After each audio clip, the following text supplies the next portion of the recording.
Why it is important? Life is for what? What's the significance of life? This life has different stages.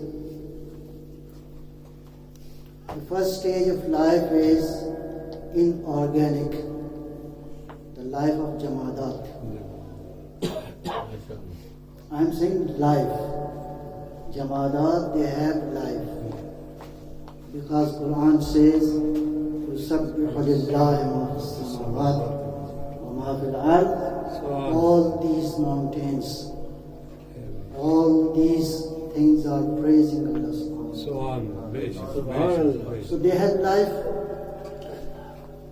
The second stage of life is vegetative life. All the plants, all the trees, they have life. Next stage of life is the life of animals. They have life. Next stage is human life.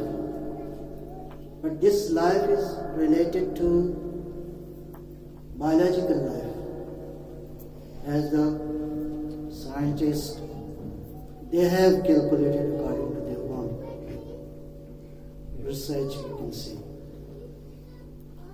But there are two other stages of life. According to the Quran, according to the religion, the next stage of human life is divine life. The life with celestial bodies. The bodies those are connected to the world of angels. And the next and the final stage of life is his life. La ilaha illahu al-hayyul qayyum. La ta'khudhuhu sinatun wa la nawm. He is the source of life.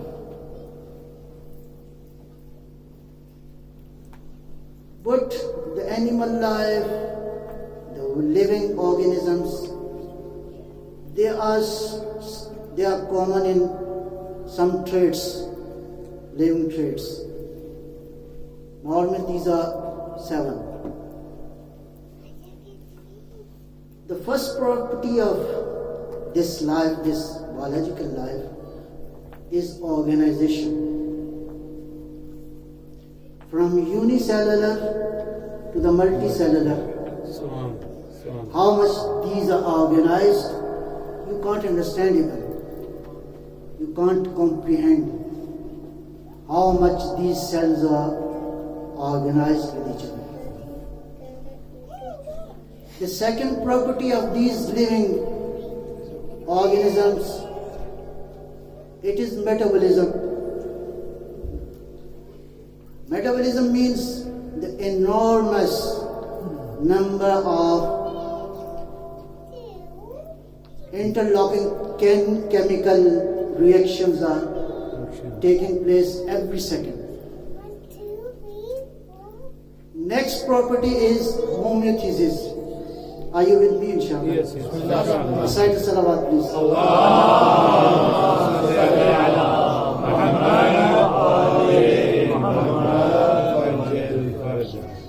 Homeostasis, this is a stage of internal stability. There's next stage, next property you can see. It's a growth. Every time the cells are dying and they are growing. Just this body, me and your body, each body has 37.2 trillion cells. You can praise Allah subhanahu wa ta'ala. 37.2 trillion cells. You are moving these cells. Next stage, next property, next trait or characteristic of these living animals is reproduction. Yeah, these living animals, living things, they are reproducing like themselves. I'm not going to take the critical analysis, just So next property is response. All these bodies, they respond according to the environmental changes. And the next seventh property trait is called as evolution. But unfortunately, it is not taking place at the moment. If there is evolution, these traits of biological life, a time comes, finish everything. There is no more life.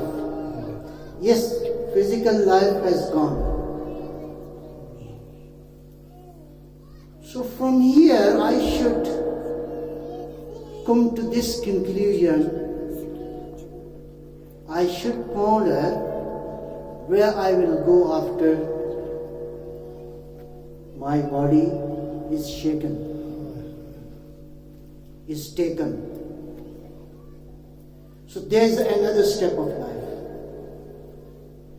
This life is divine life. Sayyid al-Shuhada Imam Hussain,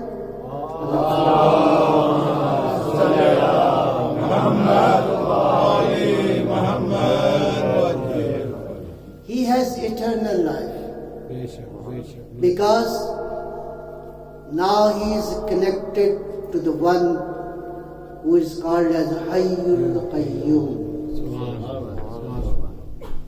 Imam Hussain is live. So at the moment, Imam Hussain is the live beacon of light.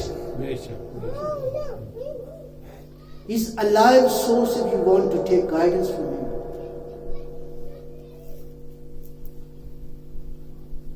Even today in this modern world,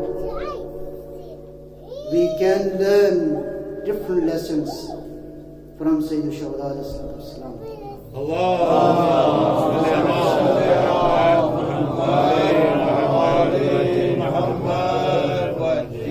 The primemost lesson is we learn from his personality, his eternal personality. It is submission to Allah subhanahu wa ta'ala. He knew very well what is going to happen with me. He was aware of the calamities, but he was submitted to Allah subhanahu wa ta'ala. And the people who were brought up in the school of the Imam Hussain, they were colored with the color of Imam Hussain. A very beautiful example is Hazrat Qasim ibn Hassan. When Imam asked him, what do you think about the death? What he replied? It's sweeter than honey to me. This is the color of Hussain. So the people should know what Imam is giving a message to the members of the human race. That the people I am talking with me, what level of marifat they have. A simple man cannot reply like the replying of Hazrat Qasim.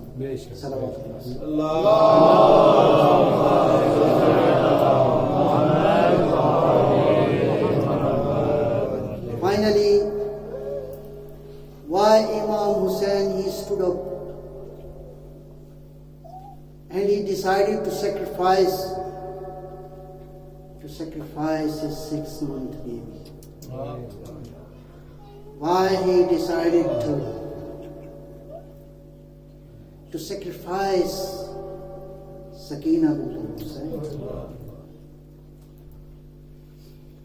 It was for Amr bil Maruf Nahy anil Munkar, to establish every type of good action and to eradicate every type of evil from the world.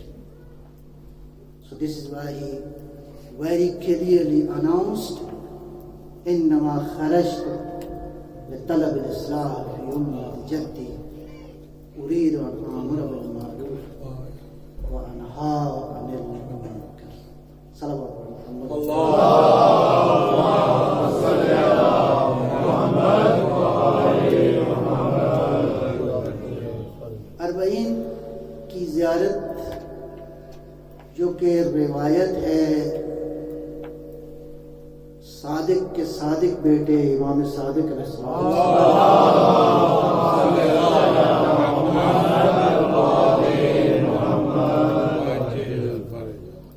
یہ مولا سے روایت ہے، یہ زیارت 40. اور یہ ایسے نہیں ہے کہ سارے آئمہ نے کہا، پریکٹیکلی یہ اس کے لیے باقاعدہ اہتمام کیا کہ ہمارے بعد حسین کا ذکر باقی رہنا چاہیے. السلام علیک یا ابا عبداللہ. جو رنگ حسین میں بھرا ہے وہ رنگ کوئی اور نہیں بھر سکتا.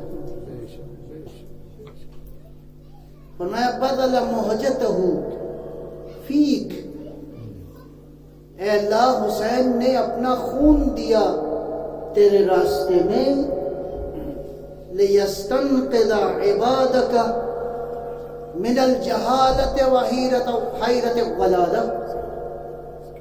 اے اللہ حسین نے تیری راہ میں خون دیا، کس لیے؟ تاکہ تیرے بندوں کو جہالت سے اور گمراہی کی حیرت سے نکالے. ہم کیوں ذکر کرتے ہیں اس اعتبار سے کہ نبی مکرم صلوات اللہ صلی اللہ علیہ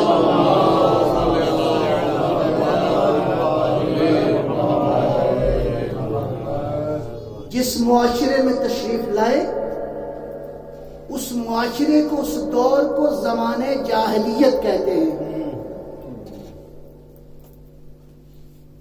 اس زمانے کو زمانے جاہلیت کیوں کہتے ہیں؟ کیا اس کا مطلب ہے وہاں اسکول نہیں تھے، لوگوں کو عربی بولنا نہیں آتی تھی؟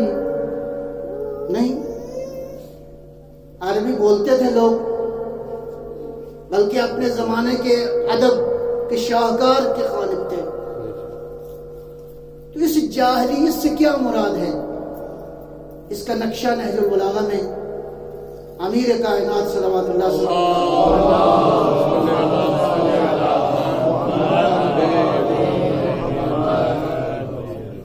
انتم معاشر العرب، اے عربو جس معاشرے میں تم رہتے تھے،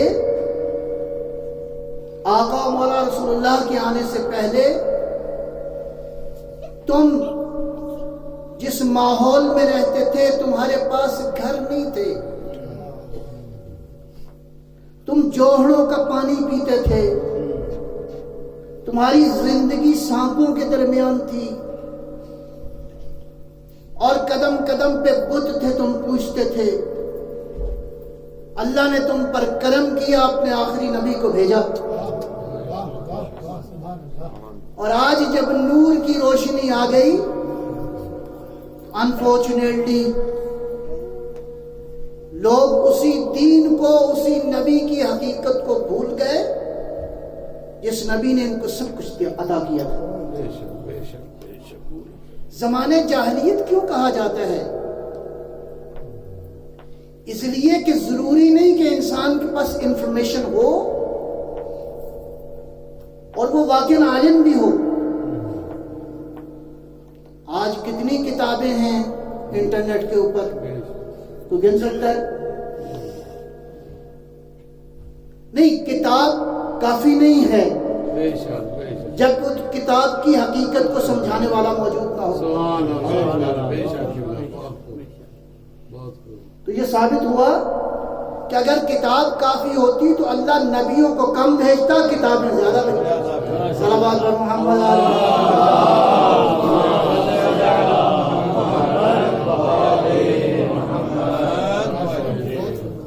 اللہ نے کتابیں انفارمیشن 4 بھیجے، کریکٹر 1,24,000. صلوات پر محمد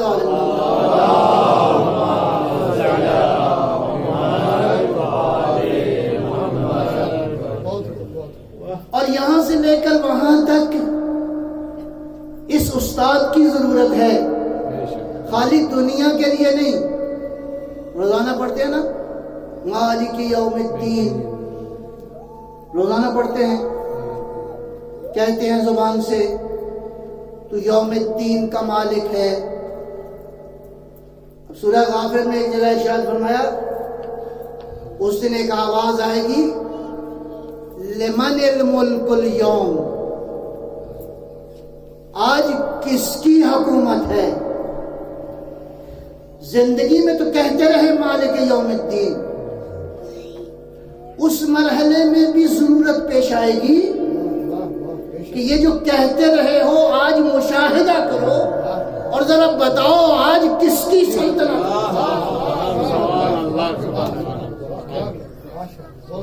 اور لیکن یہ وہ عالم ہوگا کہ جس عالم میں سورہ نبا نے جو نقشہ کھینچا ہے، سورہ نبا نے جو پکچرائز کیا ہے اس مرحلے کو، اس مرحلے میں ملائکہ کھڑے ہوں گے صف بستہ، کلہم مخلوق کھڑی ہوگی، انبیاء کھڑے ہوں گے، روح بھی کھڑا ہوگا. جو مخلوقات میں بہرحال مفسرین کہتے ہیں کہ سب سے بڑی مخلوق ہے، ابھی اس کی تفصیل میں نہیں جانا. صفن، صفے بنائے ہوئے کھڑے ہوں گے، لا یتکلمون شیئا،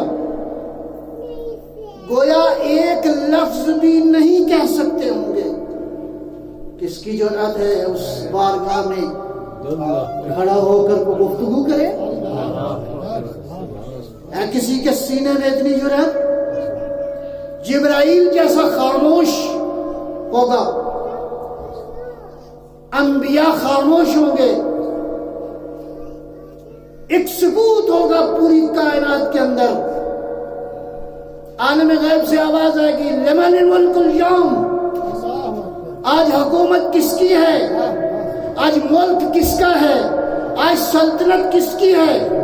کوئی ہے جواب دے؟ کائنات تو خاموش ہے، کون جواب دے؟ کون جرأت کرے گا؟ سورہ نبا نے خود ہی آپ کے سوال کا جواب دیا. اِلَّا مَنْ عَذِنَ لَهُ الرَّحْمَانُ، الرحمان کسی ایک کو اذن دے گا. بس اتنا تو سمجھ میں آیا کہ یہ کوئی ایسا سینے والا ہے، ایسی جرأت والا ہے، ایسی طاقت والا ہے، کائنات کی خاموشی کو یہ بولے گا اور توڑ دے گا.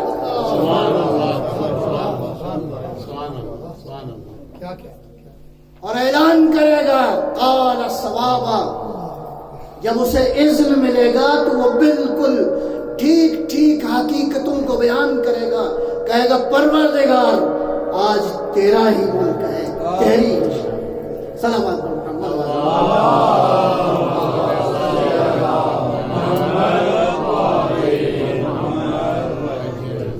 امام صادق فرماتے ہیں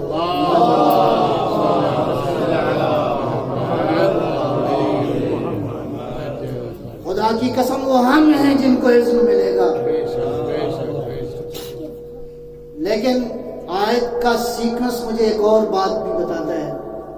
وَيَقُولُ الْكَافِرُ يَا لَيْتَنِي كُنْتُ تُرَابًا، اس دن کافر کہے گا ہے کاش میں تراب ہوتا. جی کیوں کہے گا؟ مجھے لگتا یہ ہے کہ یہ لفظ خصوصی طور پر کافر کے منہ سے نکلے گا جب دیکھے گا نا ابو تراب بول رہا ہے.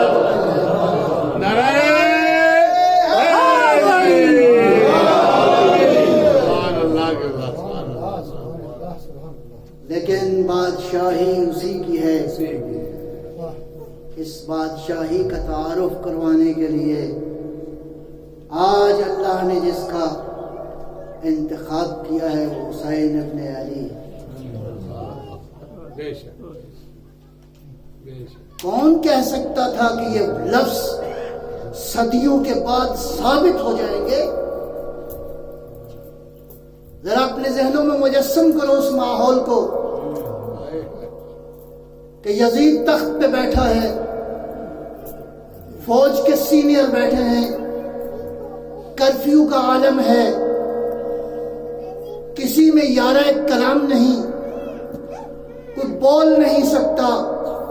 یہ جنہوں نے بولنا ہے ان کے ہاتھوں میں ہتھکڑیاں اور بیڑیاں.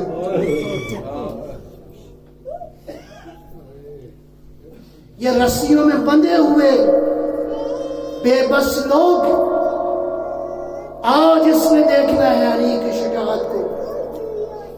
آج زینب اعلان کر رہی ہے. ابھی مصائب نہیں پڑھنے لیکن یہ جملہ ہی مصائب کے. السلام علیک یا زینب کبریٰ. آج مصائب میرا دل ہے تھوڑے سے پڑھوں زیادہ. بہرحال آپ کی توجہ ہو گئی. بسم اللہ بسم اللہ. میں مضمون کو ملاتا ہوں اسی کے ساتھ.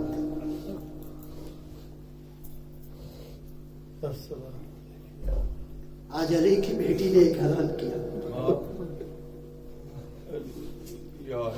اللہ حالت کیا ہے؟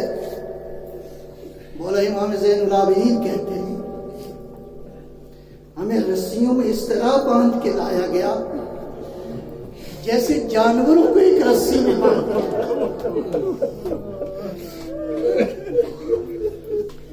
ساتھ دیجیے گا مصائب آپ کی طبیعت بھی ہو گئی.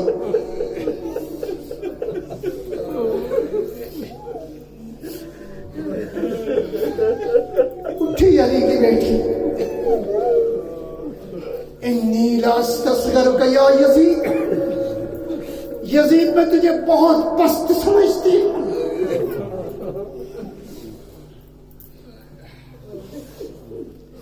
میرا دل کر رہا ہے پہلے شہید کا اور آخری شہید کا میں ذکر کروں. پہلا شہید کون ہے؟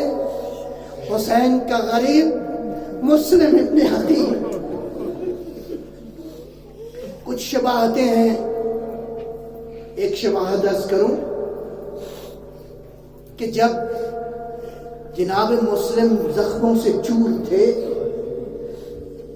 ابو طالب کا یہ پوتا لڑتے لڑتے ایک مرحلے میں زخم کھاتے کھاتے ٹھہر گیا. اتنے میں ایک تلوار آئی، اس سے جناب مسلم کے لب کٹ گئے اور دانت ٹوٹ کے نیچے گر گئے. یہ شباہت ہے کس کے ساتھ میں دینے لگا ہوں؟ یہ اس کے ساتھ دینے لگا ہوں کہ کٹا ہوا سر زینب کے سامنے تھا اور یہ لعین چھڑی رکھ نہیں رہا تھا، چھڑیاں مار رہا تھا. السلام علیکم یا رسول اللہ. وہ لب جن لبوں کو رسول خدا بوسا دیتے، وہ دانت جن کو ان پہ چھڑیاں وہ ظالم مار رہا تھا. ایک منظر اور سنو. جناب مسلم ایک مرحلہ ایسا آیا کہ زخموں کی حالت میں تھے کہ کچھ پتھر آنا شروع ہوئے. سنو گے عزادارو، مسلم نے کیا کہا؟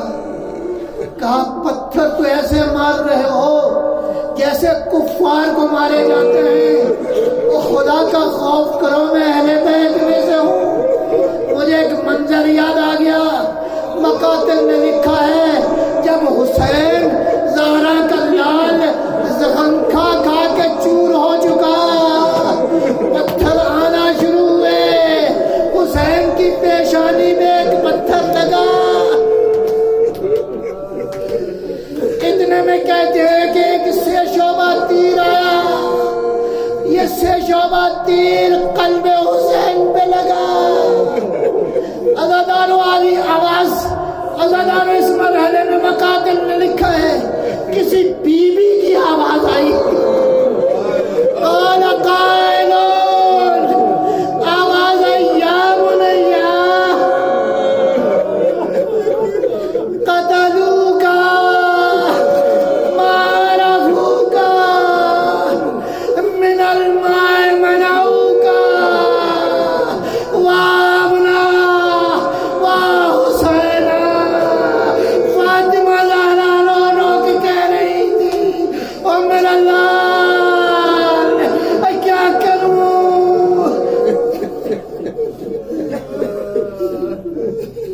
حسین کی پیاس،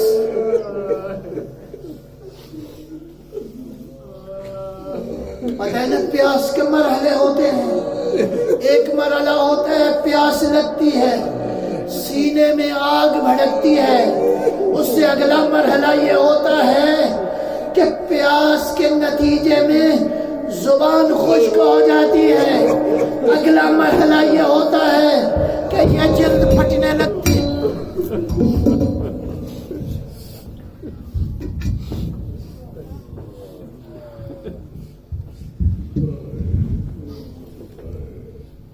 پیاس پہلے مرحلے میں جگر کی گرمی، اگلے مرحلے میں یہ ہوتا ہے زبان خشک ہو جاتی ہے، اگلے مرحلے میں یہ جلد ساتھ نہیں دیتی، پھٹنا شروع ہو جاتی ہے، اس کے بعد اگلا مرحلہ یہ ہوتا ہے کہ بدن کے جوڑ ایک دوسرے سے جدا ہو جاتے ہیں۔ یہ کیسی پیاس تھی کہ حسین کا بدن مٹی میں دبانے کے بعد امام سجاد نے اپنی انگلی سے ایک جملہ لکھا، آدھا قبر الحسین، یہ حسین کی قبر ہے، الذی قتلوہ دشانا، جس کو پیاسا قتل گیا۔ مولا نے یہ جملہ نہیں لکھا، یہ اس کی قبر ہے جس نے علی اکبر کا لاشا اٹھایا، یہ اس کی قبر ہے۔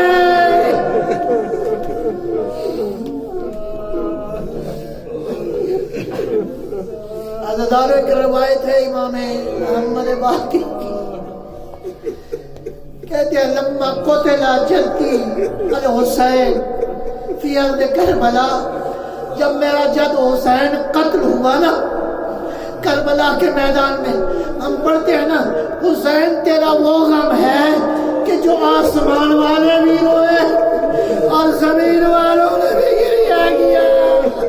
امام باقر کہتے ہیں جب ضربیں لگ رہی تھی فرشتوں نے گریہ شروع کیا، اللہ کی بارگاہ میں عرض کیا یا ربنا یا الہنا اتغفر ہم قتلا، اے پروردگار تو دیکھ نہیں رہا کہ کس کی گردن میں ضرب،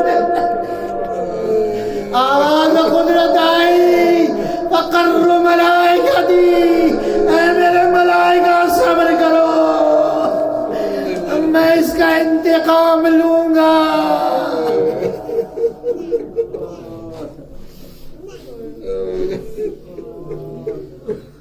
ایک دردناک منظر اور سنو گے، جب حسین آئے نا وداع کے لیے، حسین کے چند وداع بڑے ہی دردناک ہیں۔ ایک آخری وداع ہے اپنے بیٹے علی زین العابدین کے پاس، مولا آئے بیٹے کو سینے سے لگایا. علی تو جانتے تھے نا کہ جب بھی میرا بابا آتا ہے ایک طرف چچا عباس ہوتے ہیں, ایک طرف بھائی علی اکبر ہوتے ہیں. جب دیکھا نا بابا اکیلے آئے, بابا این این عمی عباس, اور جواب ملا قتلا. بابا این این اخی علی اکبر, جواب ملا قتلا. اب بجائے اس کے کہ زین العابدین سوال کرتے, حسین نے مختصر کہہ دیا اور میرا لال یہ تو بچا ہے, یہ میں بچا ہوں. حسین نے سینے سے لگایا, ولدی یا علی لا یسکن دمی. سنو گے یہ جملہ حسین نے کیا کہا جاتے ہوئے اپنے بیٹے علی زین العابدین کو؟ کیا کہا یا علی ولدی یا علی, اور میرا لال علی لا یسکن دمی, میرا خون رکے گا نہیں, یہ جاری رہے گا حتی یبعث اللہ المہدی. بس منظر ایک اور سنیے گا, اس کے بعد 40 کا ذکر کروں گا. ایک منظر یہ ہے, رسول اکرم کا آخری وقت تھا, آخری وقت میں کہا یہ گیا ہے, شریعت کہتی ہے کہ سینے کے اوپر پھول بھی نہ رکھو, بہت بوجھ ہوتا ہے. پیغمبر جا رہے تھے, اسنین دونوں پیغمبر کے سینے میں تھے.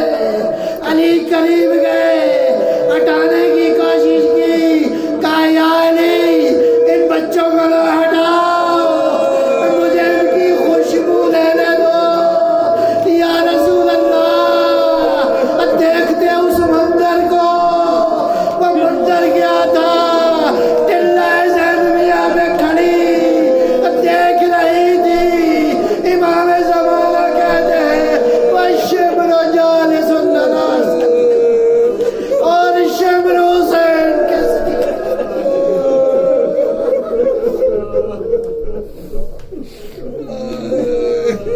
السلام علی قتیل العمرات. مولا کہتے ہیں نا قتیل العمرات, اب مجھے عشقوں نے قتل کر دیا. یعنی عشق اتنا بہا کہ حسین قتیل العمرات. آج زینب پہنچی ہے,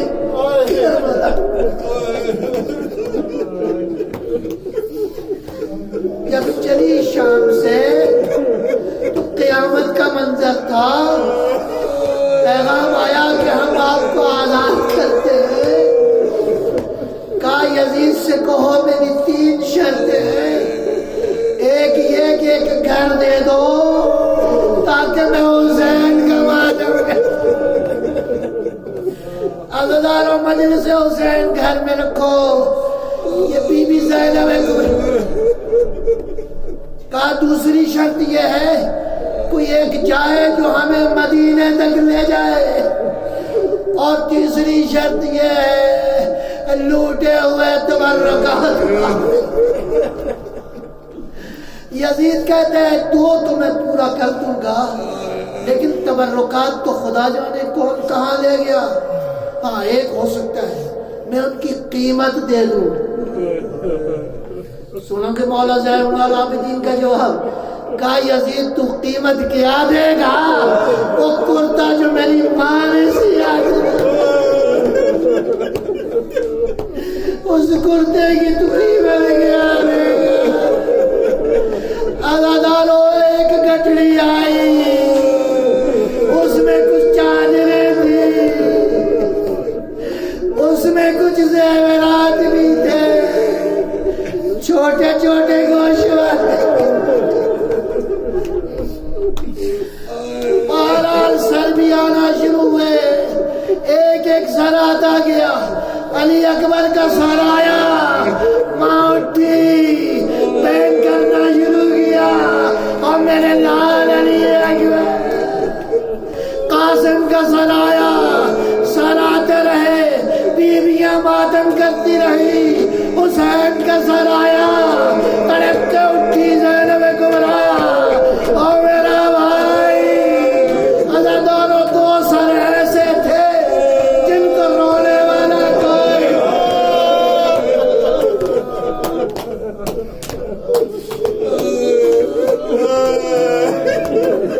شامی عورتوں میں سے کسی نے پوچھا آیا ان سروں کی ماں مر گئی، آیا ان سروں کا کوئی وارث نہیں؟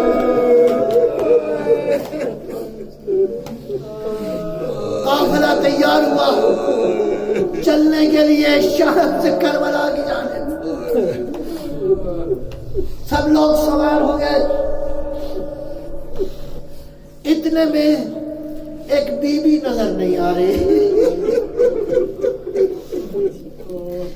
ایک بی بی دکھائی نہیں دے رہی، یہ کون ہے؟ یہ وہی بی بی ہے جب 6 ماہ کو حسین نے اس کی گود میں رکھا، عزاداروں بس ایک جملہ کہا، اس جملے میں ایک پیغام تھا، پیغام یہ تھا آقا آپ پہ شکایت نہیں کر رہی، بس ایک بات پوچھی یا بنیا اب مثلوں کا یوں نہر اور میرے ششما ہے کہ تیرے جیسے بھی ذبح کرتی۔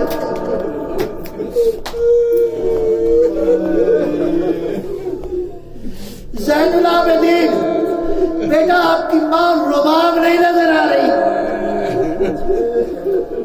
کابو بھی اماں مجھے معلوم ہے،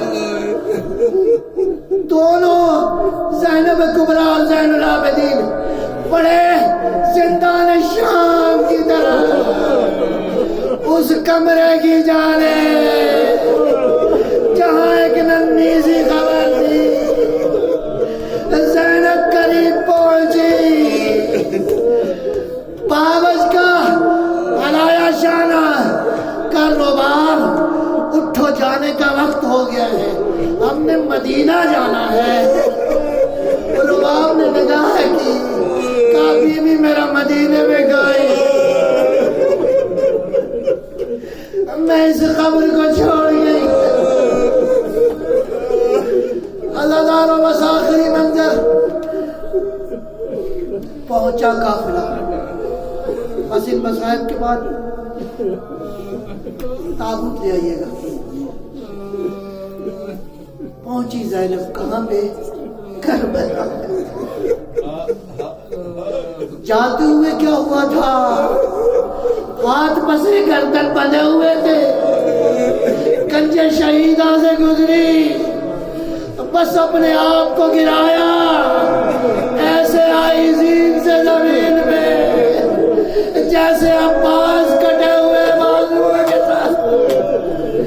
عزاداروں منظر یہ عطیہ کوفی کہتے ہیں میں نے جابر سے کہا اے جابر دور سے کوئی سایہ نظر آ رہا ہے۔ جابر نے کہا لگتا ہے دشمن کی فوج ہوگی، ایک سائڈ پہ ہٹ گئے، تھوڑی دیر کے لیے ہٹے، جیسے ہی یہ سایہ قریب آیا تو پتا چلا، کہا جابر لگتا ہے کچھ بیویاں۔ اس جملے میں بھی ایک پیغام تھا، اب بیویاں تھی، بچے نہیں تھے، بکوباشا راستوں میں مارے گئے۔ بس ایک منٹ ٹھہریے گا، بیوی پہنچی، کربلا کے میدان میں پہنچی زینب کبریٰ، اب کیسے گئی؟ بھائی کے قبر کے اوپر اپنے آپ کو زین سے زمین پہ گرایا اور گھٹنیوں کے بل زینب آہستہ آہستہ واہ حسینہ واہ حسینہ، یہ ایسے ہی تھا جیسے حسین علی اکبر کے لاشے میں گئے، آواز دیتے جا رہے تھے او بیٹا علی اکبر تیرے باپ کو دکھائی نہیں دے رہا، اب مجھے آواز تمہیں حسین